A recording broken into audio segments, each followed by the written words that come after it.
Well, if we were both correct in race 1, we'd have ended it by going wahee, and have got the win. Race number 2 takes us to the Purebred Arabians. It's a Group 2. Very good Group 2 as well. There's some lovely horses in this. Pleasing thing about this race, I think they moved it from the first race to the second race.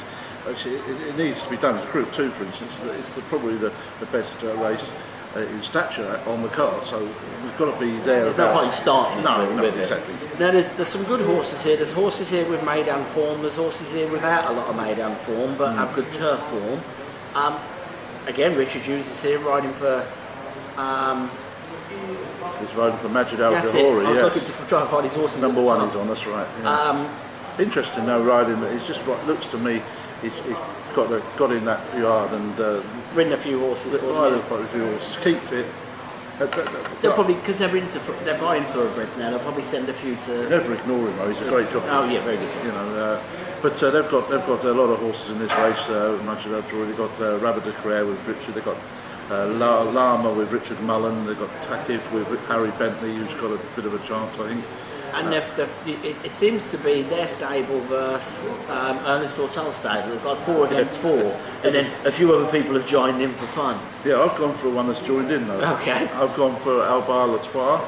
Hasn't run since ran at Maiden since March. He ran a good race at Abu Dhabi behind Saeb de Klos last month, and I think that'll give him his fitness. And I'm glad to see Ted Durkin in the saddle. Yeah, Ted's back as well. Ted won Group 1 here in last February on this horse over 2,200, and he's won a Group 1. Ran well in a Group 1 here over a mile.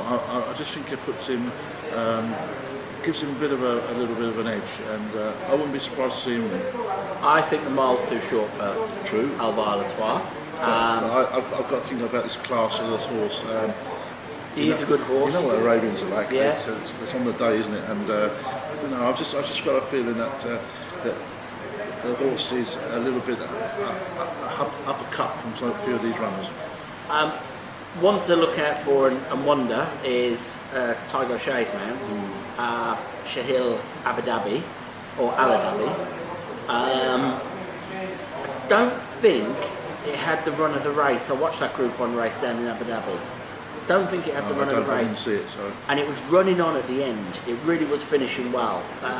To the extent of I thought, wouldn't mind seeing that over a little bit of an extra distance. Yeah. But we're back over the mile. If this was an extra furlong or two. The thing you've got to realise, like races like this only come up now and again, and you've got to take the distance. Purebred Arabians as well. A distance is a distance. You haven't got that much choice, really, have you? But the one I went for in the end, who I thought the mile would suit.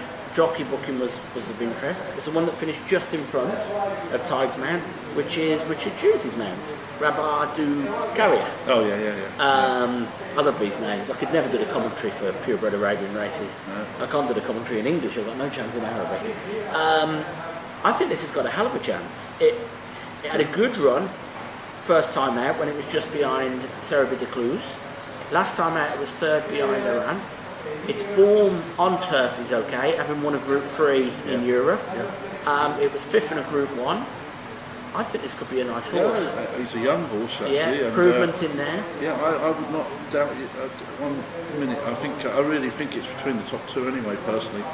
You could throw Takif in there for the mixer, but I really feel that Rabat de Career and Albar Latour are the dangerous horses in the race. To be honest, the only reason I didn't go for Tafik is really didn't like his run last time.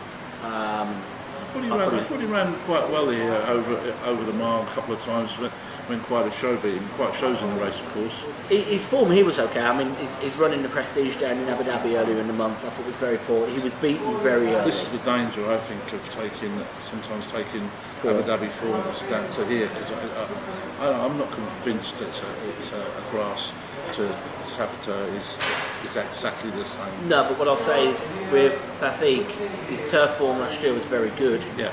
He won in Abu Dhabi. He was beating the neck in Abu Dhabi in a Group 1. He won a Group 3.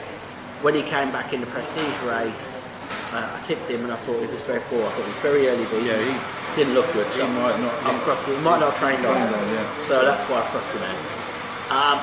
But Not the easiest betting purposes, but I'm going to go for number 1, Rabbi Didikadi. Number 2, Alba Latal. There you go.